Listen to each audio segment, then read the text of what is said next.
Hey y'all, welcome back as we continue walking through the book of Joshua. We are now in the promised land. We are moving into Joshua chapter 4 today. We have moved through the Jordan River. We have gotten our feet wet and we have crossed the river and entered into the promised land that God promised the nation. God was in the lead, and the nation followed every step and obeyed every direction for each of the steps. Even the waters are under the authority of God, and the river obediently rolled back and returned at his command. All of creation humbly obeyed God that day, and everything worked out according to God's great and mighty plan. It was a day that glorified and magnified God beautifully. It was a day that proved what he will do if we are humble in obedience to him, submissive to his will, if we are willing to give him our will and align our wills to his and faithfully follow him in his direction with every single step. And we're going to go ahead and continue in chapter 4 and see what happens next for our nation. Verse 1. When all the people had crossed the Jordan, the Lord said to Joshua, "Now choose 12 men, one from each tribe. Tell them to take 12 stones from the very place where the priests are standing in the middle of the Jordan. Carry them out and pile them up at the place where you will camp tonight."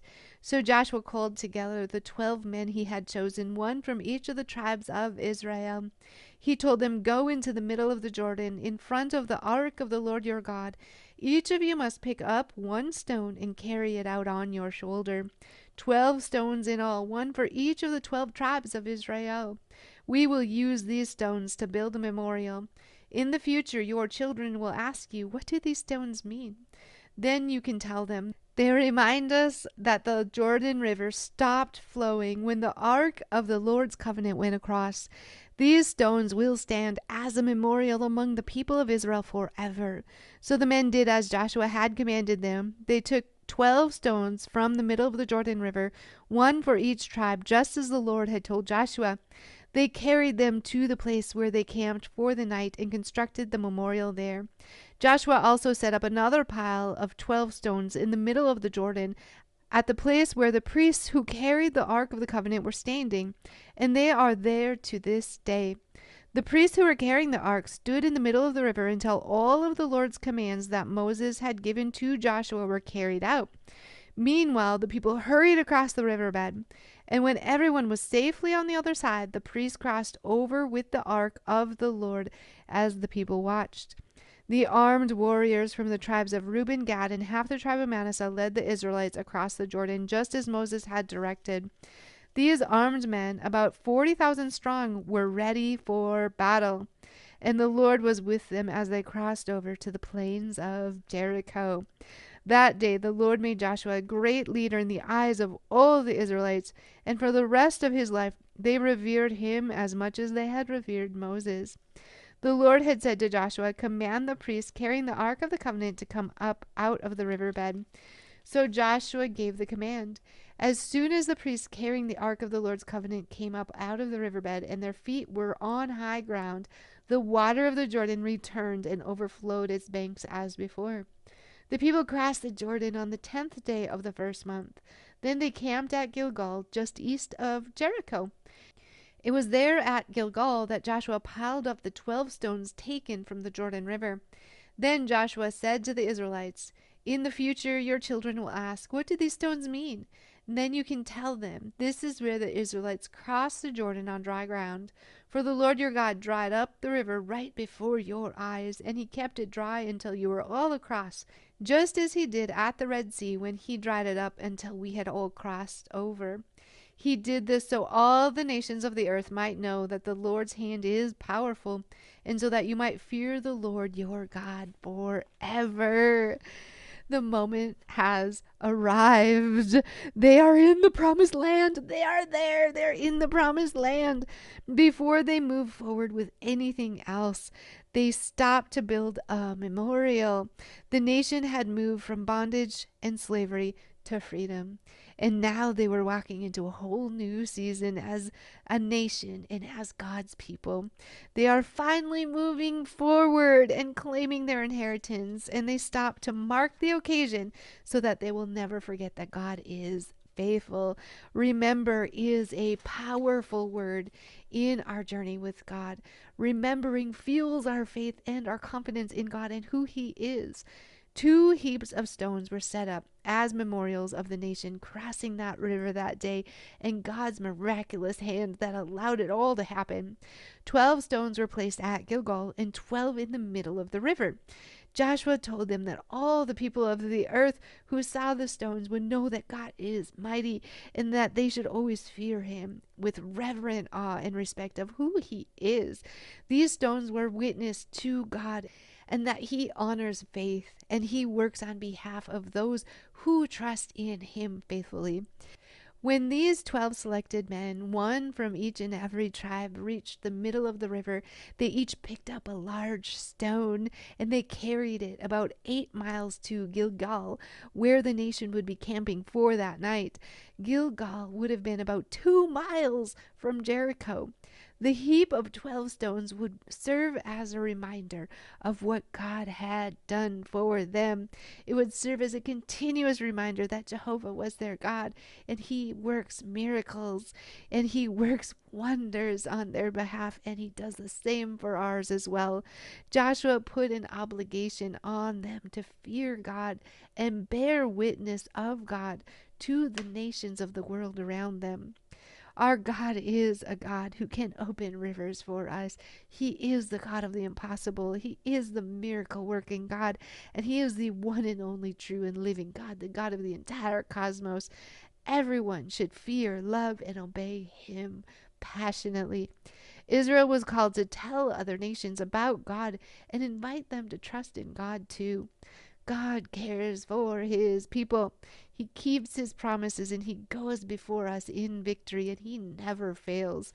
They had also set up 12 stones in the middle of the river. Only God would be able to see these stones because the waters would be covering these stones. They would be on the riverbed beneath the waters.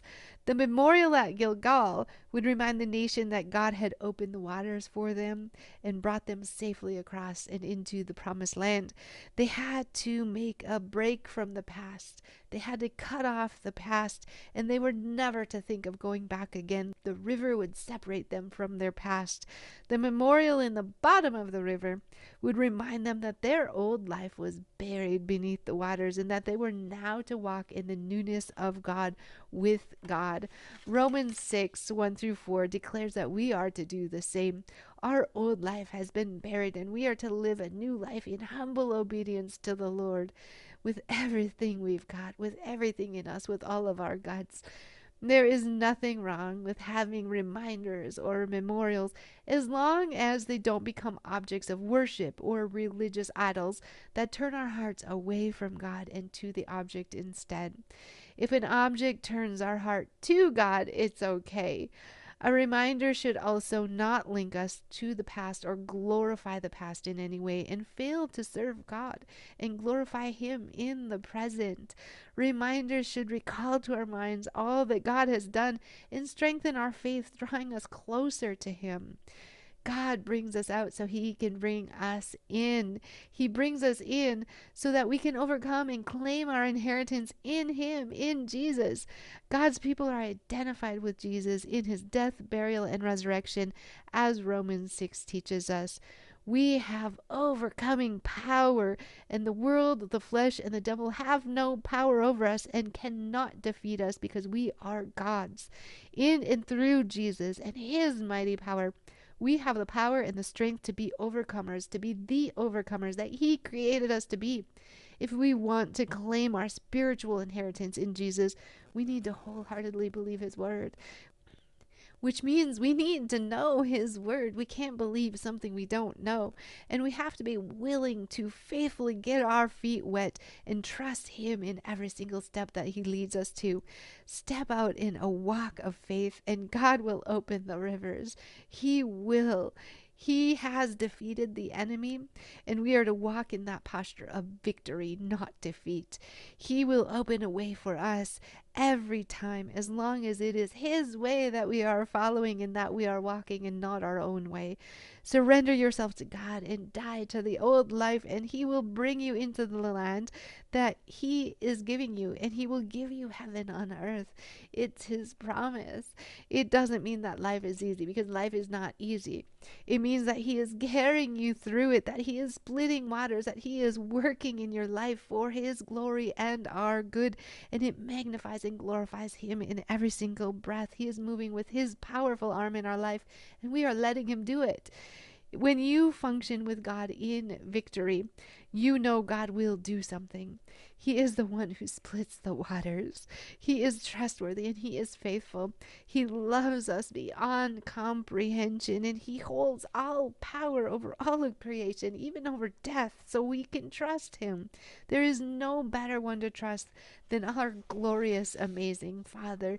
We can trust Him. We can walk forward. We can pursue Him with all of our guts. We can lay ourselves down and trust Him. Trust Him in the mess. Trust Him in the chaos. Trust Him in the upside down.